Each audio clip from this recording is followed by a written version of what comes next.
Hey, Paul here, and in this video, we're going to talk about whether an executor should sell all of the estate assets.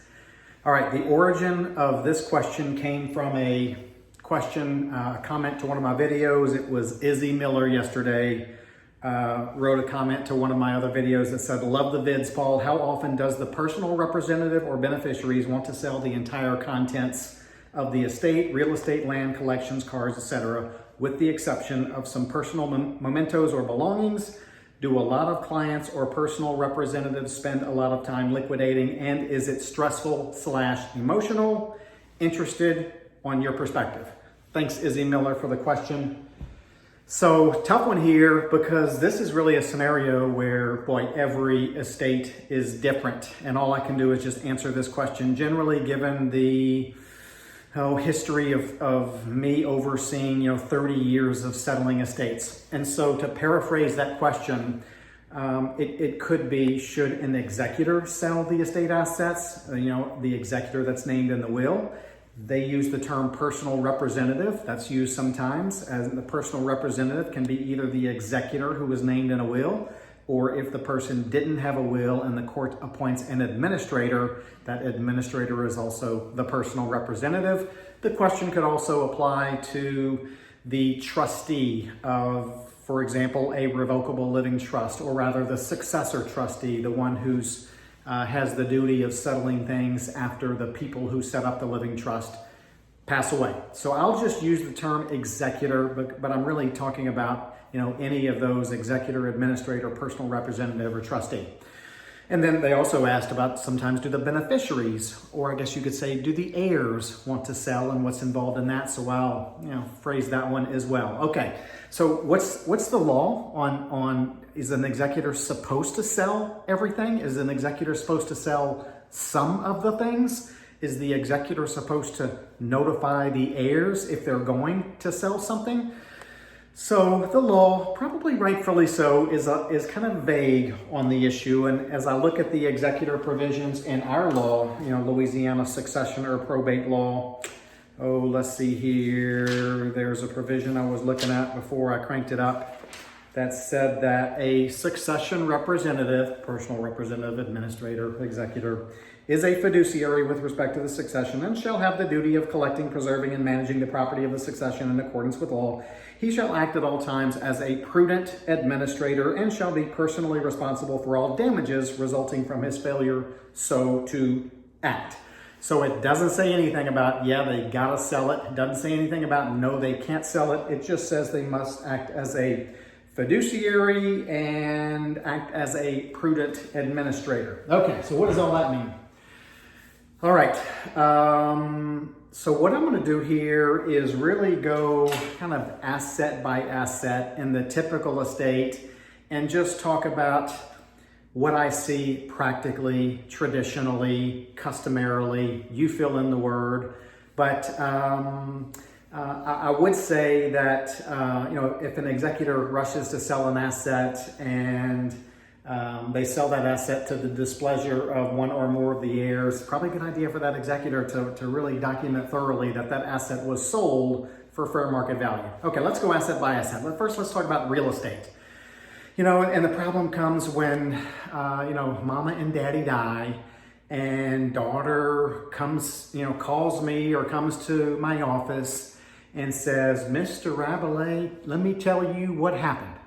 My sister was named as the executor in mama and daddy's wills.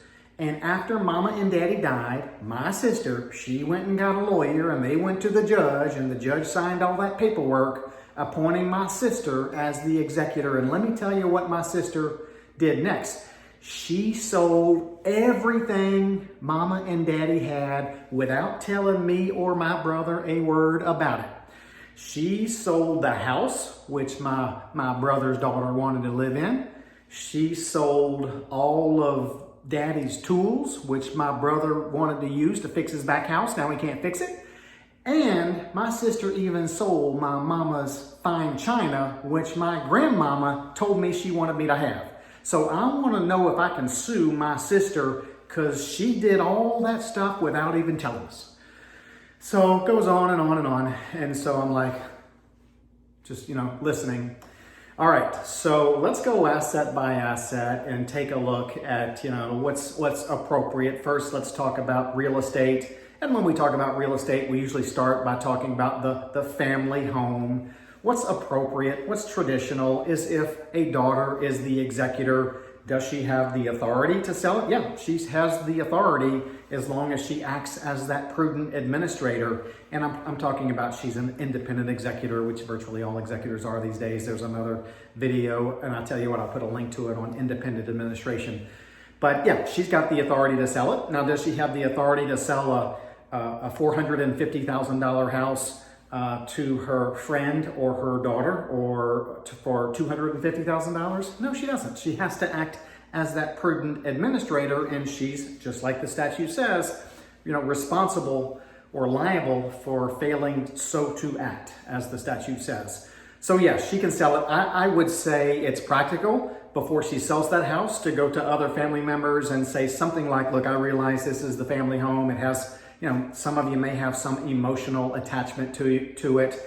I want to give, all of you the first opportunity to buy it for fair market value before I go sell it to this other third party that has offered, such and such, and we feel like this is, fair market value for the home. So that's what's appropriate for the real estate. Sometimes there's other real estate, rental property, and everybody wants to sell it. So maybe it's appropriate again for the executor to sell that property for fair market value. Maybe there's some real, family emotional, the family farm. And again, the executor has the authority to sell it, but, oftentimes the heirs want to keep that in the family. So I think it's appropriate for an executor to at least, give the family an opportunity to keep it, especially if it doesn't financially harm any of the heirs. Next is things like stock, publicly traded stock. So a couple of issues there. Sometimes there's stock that a parent owned that maybe the children have some emotional attachment to it because the parent worked there for 40 years and the kids want to keep holding on to the stock. And then maybe right after the parent died owning stock, there may have been some wild, fluctuation in fair market value of that publicly traded stock. I would say the safe route for an executor when there's publicly traded stock in the estate, just to get that estate settled as quickly as they can, get that stock just divided up. If there was 3 heirs and there's 300 shares, make sure, an account gets opened up on behalf of each of the 3 heirs. 100 shares of stock gets put into each of those 3 accounts. That way, if the executor were to sell it, and then the stock were to significantly appreciate in value, then the heirs aren't going to be able to say, we lost money because you sold that stock. You shouldn't have sold the stock. You should have just distributed the stock in kind to us. Now, on the other hand, if the executor sold the stock and then the stock dropped in value significantly, maybe the executor is kind of a hero under those circumstances. But I think in most circumstances, we see the stock simply just transferred to the children in kind, unless it's just a nominal amount. Mom owned 6 shares of ABC stock and 3 shares of this stock. Then just sell that stuff, kind of clean it up so that you're not having to divide up 4 shares among 3 people. Okay. Next is the personal effects, and quite frankly, as everybody knows, personal effects, household items, heirlooms, and maybe there's a reason heirlooms starts with the word heir. Those are the things typically that have significant emotional value, and oftentimes they don't have significant fair market value.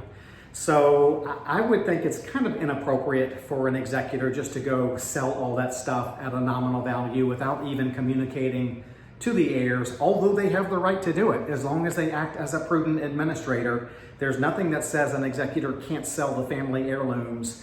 But because those things have more emotional value to the heirs than they do to a third party, often, again, good communication is the key. And that's really what I'm saying all along here is good communication between the personal representative, the executor if there was a will, the administrator if there was no will, the successor trustee if there was a living trust.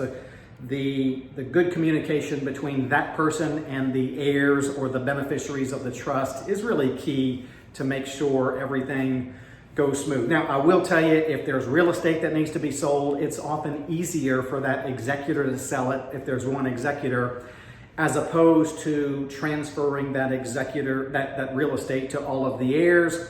Now you have multiple co-owners, and it's just more paperwork involved, and the co-owners signing all of the purchase agreements, signing all of the listing agreements, attending the closing. It's often easier if that one executor handles all that. The proceeds of the sale go into an estate account, and then the funds are dispersed out of the estate account to the appropriate heirs. That's why it's often easier for an executor to sell real estate and transact instead of all of the heirs trying to do it together.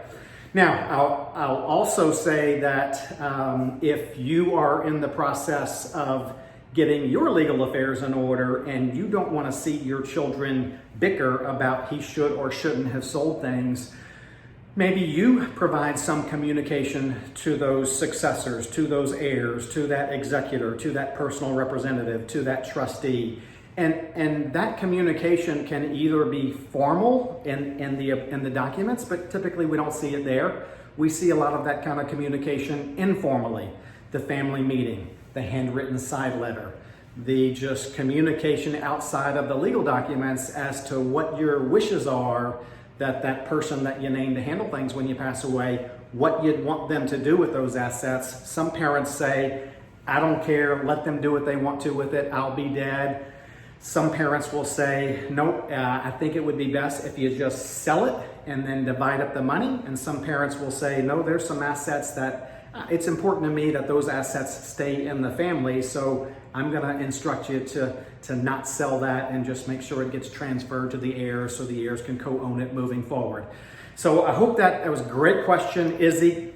Bring on the questions. Also make sure you hit the like button, punch the subscribe button and the notification bell. That way you don't miss anything and it tells YouTube, hey, send Paul's videos to more people. We'll see you next time. Y'all have a great day.